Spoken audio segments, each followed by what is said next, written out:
Okay, let's unpack this. When we talk about global health crises, we discuss pandemics, we discuss chronic diseases like diabetes or heart failure. But there is a silent, creeping crisis unfolding right now that is literally threatening the vision of half the world's population.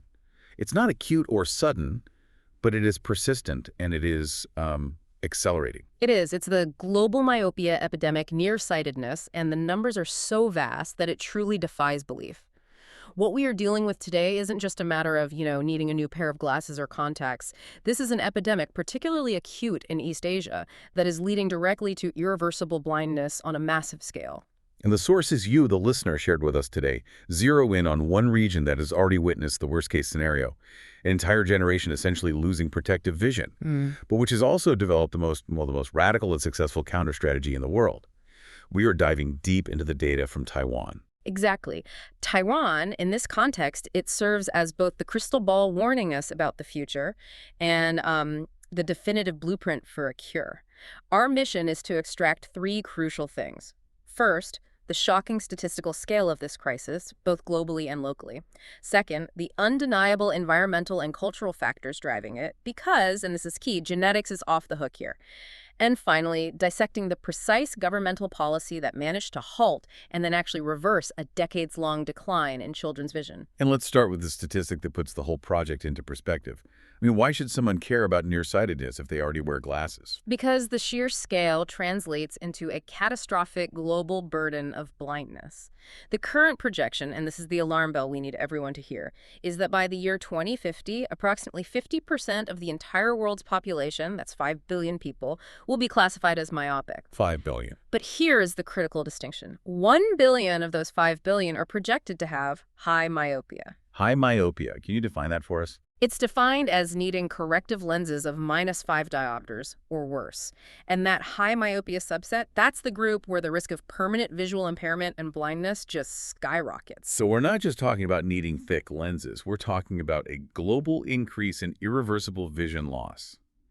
And we have less than 3 decades until we hit that halfway mark. Okay, let's jump into the first section and look at where this crisis is already fully realized. We have to use East Asia as the global warning. This is where the convergence of, intense academic pressure and lifestyle changes has created the most extreme environment possible for myopia development. These nations are our unfortunate benchmark. What are the numbers that define this crisis in East Asia? Give us the regional context, starting with Taiwan itself. If you look at the capital, Taipei, the statistics are almost dystopian.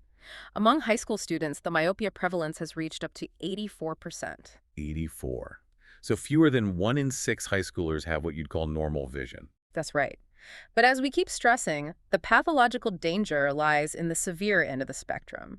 Among those myopic students, 24%, nearly 1 in 4, are suffering from sight-threatening high myopia. 1 in 4 high schoolers are on a fast track to potential vision loss.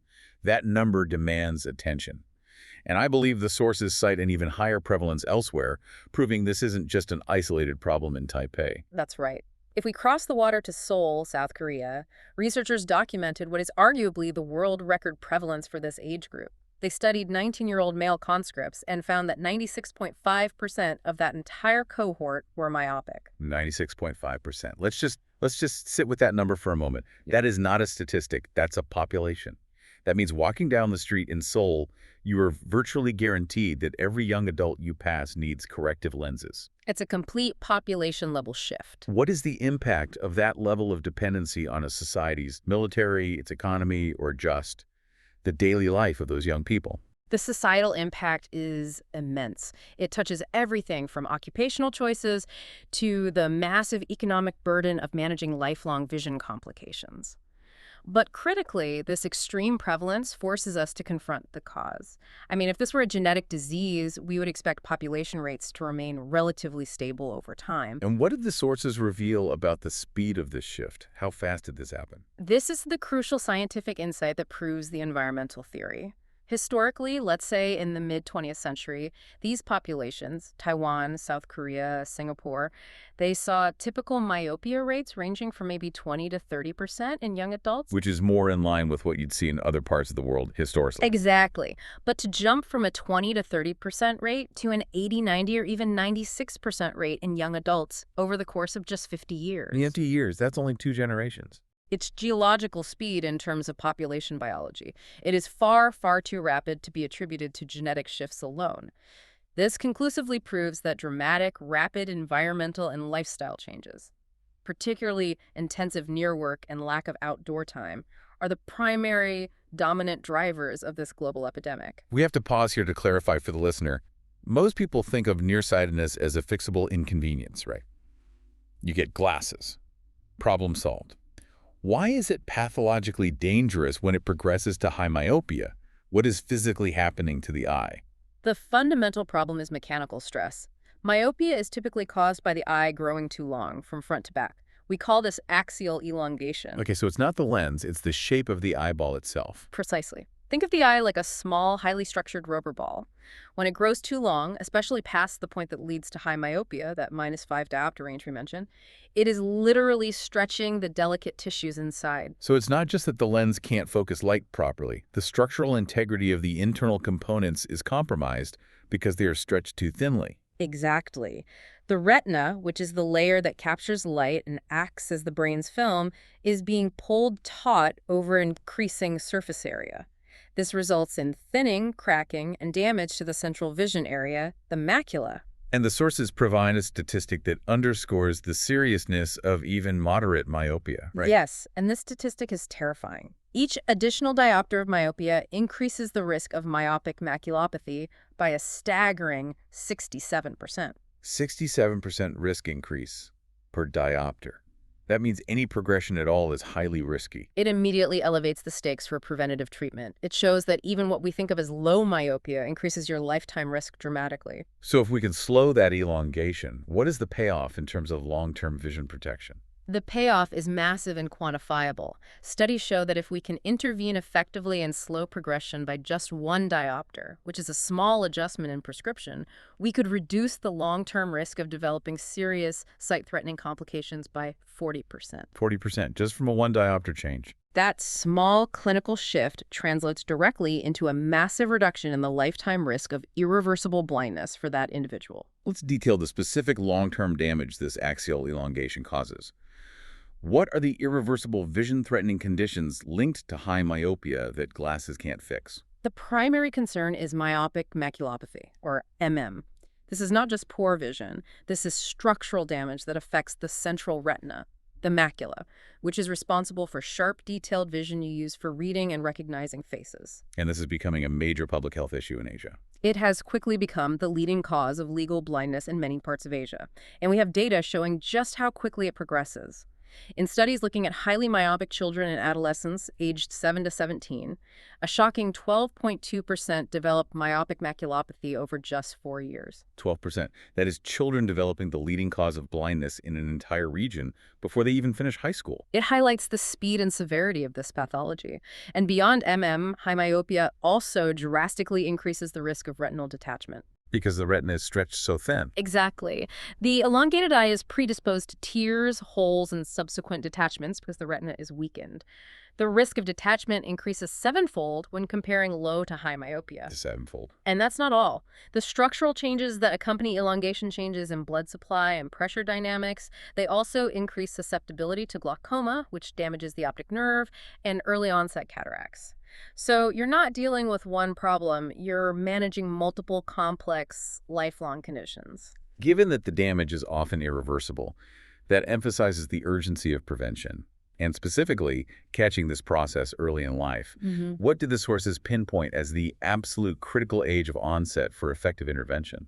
The critical window is right at the transition into formal education, specifically ages 6 to 8 years. First and second grade, basically. Right.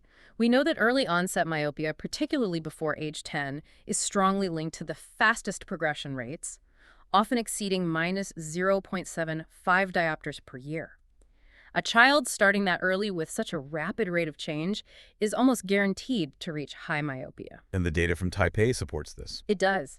The annual incidence rate of myopia among 7 to 8-year-old school children was alarmingly high at 31.7%.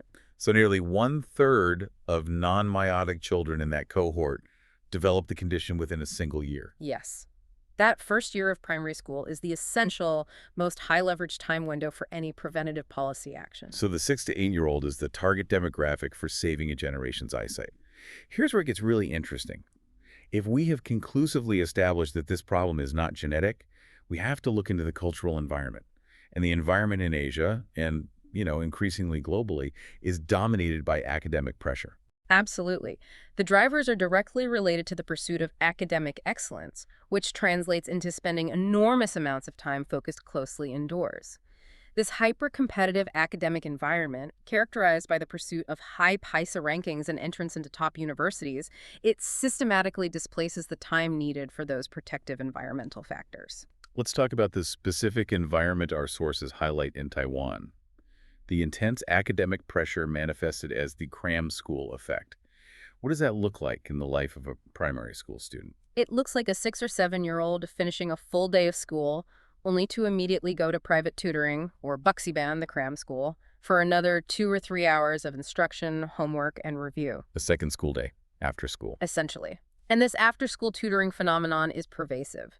The data shows that a massive 88.7% of lower-grade primary students in Taiwan participate in these tutoring programs. 88%. And often it's running 5 days a week. That is nearly 9 out of 10 children, essentially doubling their indoor school day.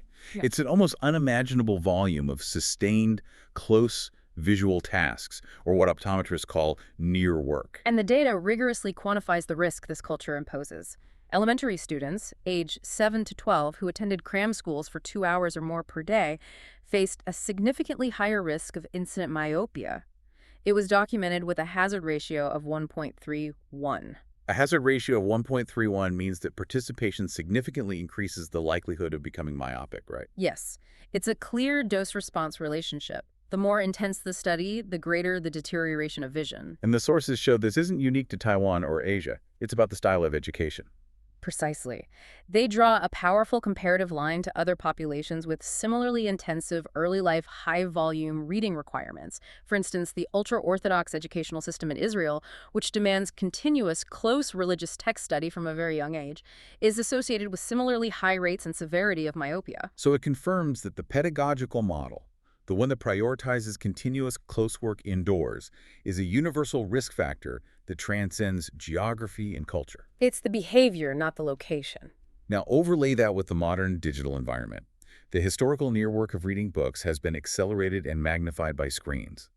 What specific numbers did the Taiwan surveys give us regarding the digital threat? The digital acceleration is a powerful multiplier. It often involves small screens held close for long periods, and sustained close visual tasks, regardless of whether they are on paper or a screen, drive that axial elongation we talked about. So what did the survey find? A 2016 Taiwan survey provided explicit data. It showed the danger of just 1 hour a day. Spending more than 60 minutes daily on electronic devices was significantly associated with both general myopia, that had an odds ratio of 2.43, and critically high myopia, with an odds ratio of 2.31. So an odds ratio of 2.31 means you are more than doubling your risk of potentially sight-threatening high myopia compared to a peer who uses screens less than an hour a day. That's a profound risk calculation for modern parenting. It absolutely is. And the research went deeper into the style of screen use, not just the duration. They found that continuous screen use in episodes lasting 20 minutes or longer without interruptions showed the most significant association with refractive error. So it's not just how much screen time, but the continuity failing to take those protective breaks. That's the danger. It's the sustained, unbroken focus. So the modern lifestyle is a perfect storm. High academic pressure driving children indoors for near work, compounded by high-volume digital near work also performed indoors. This brings us back to public health strategy. We can't wait until a child needs glasses. We need to catch this before that dangerous elongation begins. What is the surprising myopia tipping point identified in the research? This is a crucial high-level insight for public health officials. The elongation process doesn't wait until the eye is already nearsighted. It often accelerates when the starting refractive error shifts into the range of mild hyperopia or mild farsightedness. Explain that for the listener. Why is farsightedness protective, and why is that shift so important? A young, non-myopic eye is typically slightly farsighted, perhaps around +1 diopter. This state of mild hyperopia is the natural protective state. The research, drawn from longitudinal studies, indicates that the trend of annual change in refractive error begins its dangerous acceleration at a starting spherical equivalent of approximately +1 diopter. So once a child falls below that +1 mark, the eye has entered the pre-myopic zone, and the clock is ticking toward actual myopia. That's it, exactly. The goal of prevention is not just to prevent the diagnosis of nearsightedness. Is to keep children's refractions above that +1 mark. Precisely. This refocuses prevention efforts heavily on preschool and early elementary years, aiming to maintain that protective hyperopic reserve. And this brings us to the counterfactor, the intervention that works by reversing the environmental cause. Outdoor time. We often hear go outside, but why does it work? Yeah. What is the specific protective power of light, and why is it so much better than being indoors? The research has definitively moved beyond simply associating physical exercise with better vision. For a long time, people thought that was the connection.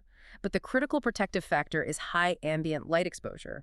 It's not the intensity of the physical activity itself. It's the light. It's the light. The fundamental difference is the magnitude. Outdoor light, even on a cloudy day, is typically 10 to 1,000 times higher than standard indoor light, even in a very well-lit classroom. 1,000 times brighter. That magnitude difference is staggering. So what is the biological mechanism triggered by that brightness? The evidence-based mechanism suggests that bright light promotes the synthesis and release of dopamine DA from the retina itself. Dopamine, the neurotransmitter. Right. And its primary function in this context is to inhibit axial elongation. It acts as a stop signal, telling the eye's growth mechanisms to slow down or stop growing longer. So it's a natural brake on the eye's growth. It is. This naturally occurring bright light-induced dopamine release is the biological ingredient that counters the mechanical stress caused by all that near work. This mechanism provides the scientific rationale for why policy needs to focus on a minimum dose, which leads us directly into Taiwan's success. And to really appreciate the success of the Tian-Tian 120 policy, we have to first understand the depth of their prior failures. For almost a decade before 2010, Taiwan recognized the crisis and tried numerous non-compulsory strategies, and they all failed to stem the tide. What were these earlier campaigns, the ones implemented between 2001 and 2010? And why, despite sounding logical, were they so insufficient? These campaigns were based on general visual hygiene and ergonomics, all advice you still hear today. They included promoting distance gaze, advocating for eye exercise, ensuring classroom light intensity was adequate, above 500 lux in adjusting table and chair heights. They even promoted the 30-10 rule, which is 30 minutes of near work followed by a 10-minute break. That sounds like solid advice, pretty easy to implement in a classroom setting. So why didn't it work?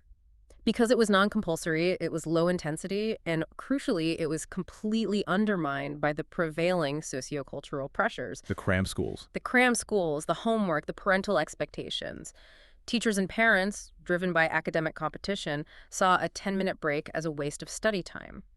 You can advise distance gaze all you want, but if the child is immediately going to cram school for 2 more hours of intensive study, the beneficial effect is just completely negated. And the data shows this failure clearly. Unambiguously. During that decade, from 2001 through 2011, the prevalence of reduced visual acuity, our proxy for myopia in these large-scale studies among primary school children, still rose steadily. It increased from 34.8% in 2001 to 50% in 2011. The crisis was actively worsening despite a decade of health campaigns. So generalized health advice cannot compete with deeply ingrained cultural pressure to study harder. It takes political power to reverse a cultural trend. This sets the stage for the dramatic policy shift in 2010. What exactly was the Tian-Tian 120 mandate?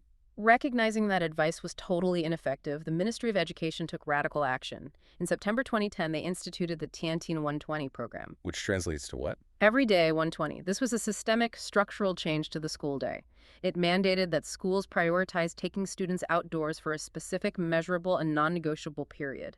120 minutes every day for myopia prevention. A full 2 hours. 2 hours. This was a direct, compulsory attempt to hit the required biological dose of high ambient light necessary to stimulate that protective dopamine release. 2 hours of outdoor time guaranteed every single day during school hours. That is a massive logistical shift, especially in crowded urban schools. How did the Ministry of Education enforce this when parents in cram schools were pushing back? What did the schools have to do?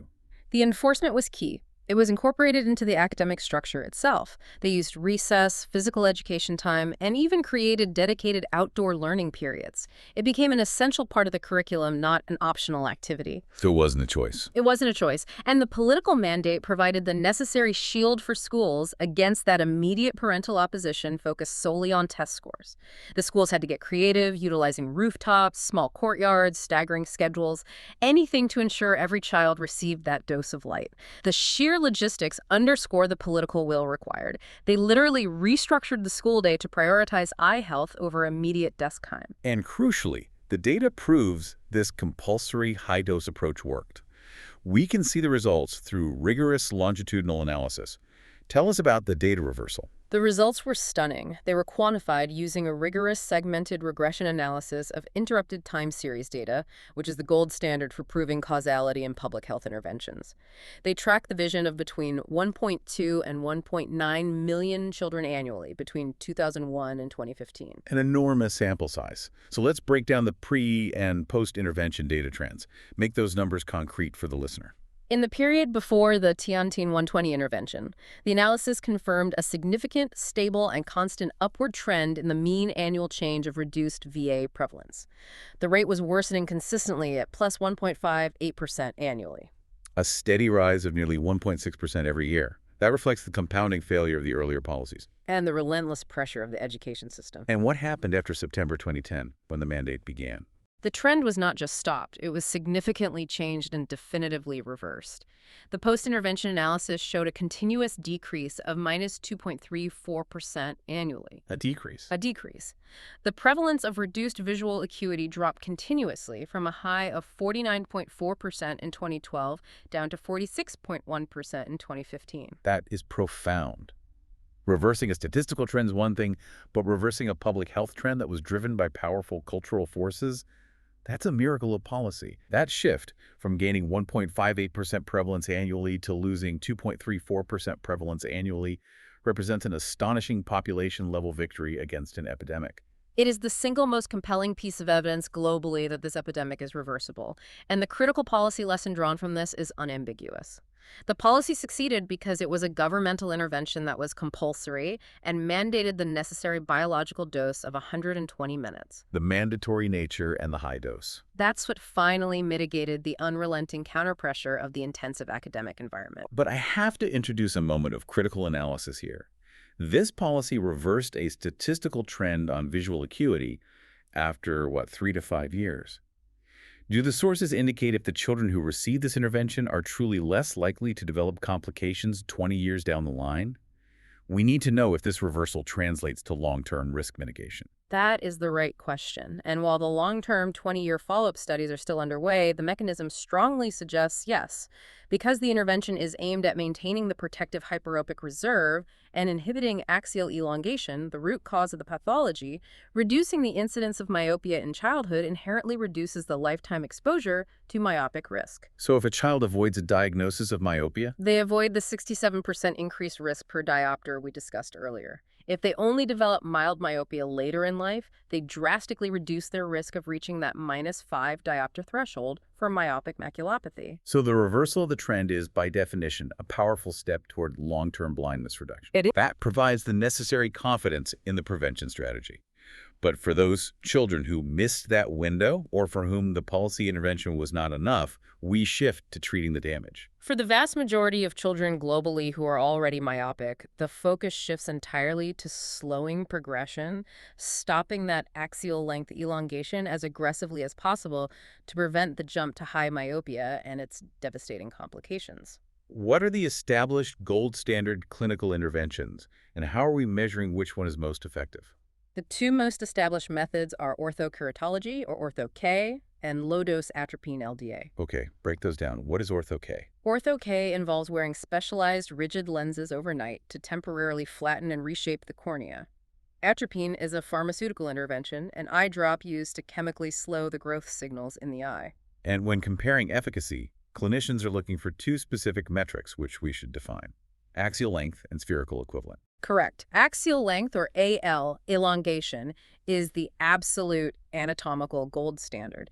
It measures the physical lengthening of the eye in millimeters. Stopping AL elongation is the only way to stop the structural damage that leads to blindness. And spherical equivalent? Spherical equivalent, or SE progression, is the functional measure. This is the change in the optical power of the eye, which determines how much the prescription worsens. It is crucial to evaluate treatments based on both metrics. Our sources provided a direct comparison between ortho-K and a higher concentration of atropine. How did they stack up in controlling eye growth? A 3-year study compared ortho-K lenses to 0.125% atropine. Ortho-K showed superior efficacy in controlling both axial length elongation and overall myopia progression. The annual increase in axial length was only 0.28 millimeters in the ortho-K group, compared to 0.37 millimeters in the atropine group. That difference from 0.37 millimeters down to 0.28 millimeters annually might seem like a tiny fraction to the average person. But given the 67% risk increase per diopter we discussed earlier, that fraction of millimeter is literally the margin between moderate myopia and sight-threatening high myopia over a lifetime. It is the difference between a potentially manageable condition and a guaranteed path toward myopic maculopathy. That clinical difference is why we must prioritize high-efficacy treatments. Ortho-K also seems to be beneficial for complex cases, especially when the myopia isn't symmetrical between the two eyes, a condition called anisomyopia. Anisomyopia, where there is an inter-eye difference of 1 diopter or more, is particularly challenging because the brain can suppress the vision of the weaker eye, which can lead to amblyopia or lazy eye. Right, so what did this study find for these kids? A specialized study focused on anisomyopic children compared binocular ortho-K treatment to 2 common low-dose atropine concentrations. The findings were definitive. Ortho-K was found to significantly decrease the inter-eye difference in axial length over 2 years. The atropine groups, conversely, merely maintained the inter-eye axial length difference. So ortho-K is not only better at slowing progression overall, but it also appears to be better at achieving anatomical symmetry. That's a massive clinical advantage for these complex cases. Exactly. It offers a powerful tool for visual rehabilitation alongside progression control. But we must reiterate the historical context we found in Taiwan. That's the critical link. Atropine drops were used widely in Taiwan years before the Tian-Tian 120 policy, yet the epidemic still spiraled out of control. That's right. Atropine drops were common in Taiwan from the late 1990s through the early 2000s. Despite this widespread pharmacological intervention, the prevalence of myopia still increased by 1.58% annually until the compulsory outdoor program was introduced. And that's the ultimate lesson here. It is. Clinical treatments are essential for secondary prevention slowing progression once it starts, but they are absolutely no substitute for population-level primary prevention through mandatory environmental change. You cannot medicate away a behavioral and cultural problem. That distinction is paramount. Once the damage is done, we treat it, but prevention stops the damage from happening in the first place.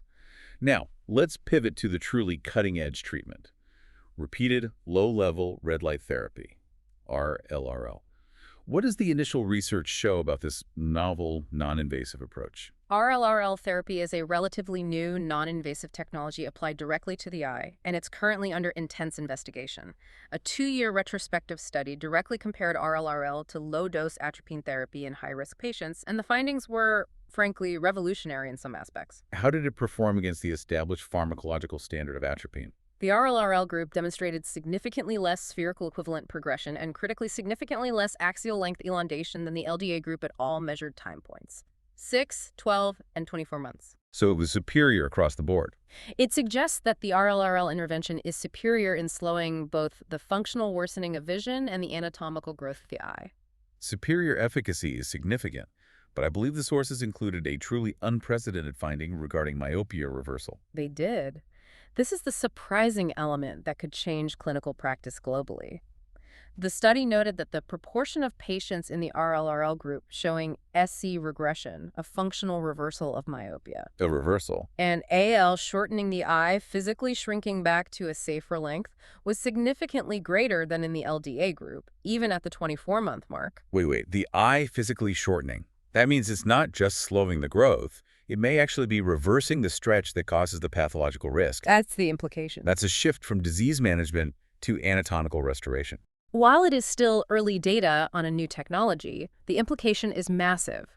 If RLRL can reliably induce even slight shortening of the axial length, it offers the prospect of directly mitigating the structural risk associated with high myopia, rather than just arrest its progression. This represents an exciting new frontier for high-risk patients, potentially lowering the lifetime burden of myopic maculopathy. So what does this all mean? We've seen the terrifying scale, pinpointed the environmental cause, and identified both a successful policy cure, Tian-Tian 120, and highly effective clinical treatments like Ortho-K and RLRL. What is the Taiwan blueprint for the rest of the world that is heading down this same path? It means we have an evidence-based pathway out of this crisis. The sources synthesize the Taiwan experience into 4 strategic recommendations for other nations, showing that solving this requires policy, cultural change, and updated clinical practice. Starting with the foundational success of the policy, mandated outdoor time. Recommendation 1 is to mandate time outdoors. Nations must move beyond simply suggesting children spend time outside.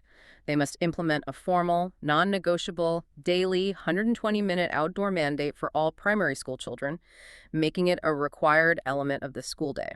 And critically, policy messaging must emphasize that the dose of high ambient light is the required biological factor, not just general physical exercise. We know that works. We do. Studies have confirmed it. Simply adding 40 minutes of outdoor activity at school can significantly reduce the incidence rate of myopia. The mandate is about creating a protective environment that counteracts the stress of near work. But implementing that mandate requires addressing the very reason children are indoors. The academic arms race. You can't tell a child to go outside for 2 hours if the homework burden requires them to be inside for 3. That leads to recommendation 2, integrated education reform. We must address the cram school and intensive academic pressure effects. This requires governments to regulate the intensity of the academic burden. This includes setting strict limits on excessive homework and, perhaps most controversially, regulating those off-campus tutoring programs that consume the children's essential protective hours. That regulation is where the greatest cultural friction lies. Absolutely. The sources acknowledge this. It directly challenges a deeply ingrained societal value system that equates academic success with endless hours of indoor study. But the evidence proves that this value system is systematically displacing the time needed for essential protective environmental factors. Education reform is health policy reform in this context. For those children already diagnosed, the clinical response must be immediate and aggressive. Recommendation 3 is to prioritize clinical efficacy. Global clinical guidelines must be immediately updated to prioritize interventions that demonstrate the greatest axial length control.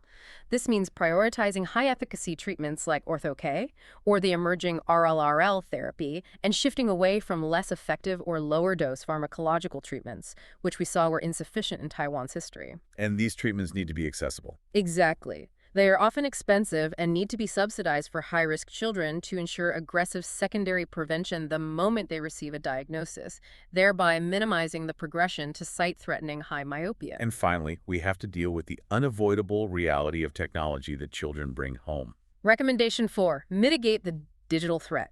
Public health efforts must expand beyond school hours to manage sustained digital near work. This demands comprehensive, clear parental education regarding the ocular risk of screen time, especially continuous screen use in those long, uninterrupted 20-minute-plus episodes. So promoting things like the 20-20-20 rule. Exactly. Promoting the use of mandatory digital breaks like the 20-20-20 rule every 20 minutes. Look at something 20 feet away for 20 seconds. These behavioral changes are necessary to protect the gains achieved through mandatory school programs. When you synthesize the entire deep dive, the myopia crisis seems to be the perfect collision of biology and modernization, and Taiwan has given us the definitive evidence. It is the ultimate collision. The crisis is inextricably linked to the greater trends of urbanization, modernization, and lifestyle displacement. Humans evolved outdoors, under high ambient light conditions, Modern society, driven by academic and digital demands, systematically forces children indoors during the critical eye development window. The societal value system prioritizing academic gain has a measurable, catastrophic biological cost. Taiwan offers compelling evidence that this trajectory is not inevitable, but correcting it requires political courage that matches the scale of the biological need. The numbers from Taiwan show we know how to fix it, but the cultural hurdles are immense. They are. And that leaves us with a provocative final thought for you to consider as you wrap up this deep dive. And that is? The evidence suggests we know exactly how to protect our children's vision. We know the biological dose required 120 minutes of high ambient daily outdoor time, yet the core conflict remains. How do we, as a global society, balance the intense and growing pressure for academic performance, which demands continuous, high-volume near-work indoors, with the mandatory biological requirement for outdoor time necessary to prevent a generation from losing their vision? Is our current cultural definition of success worth the cost of a global, irreversible vision epidemic?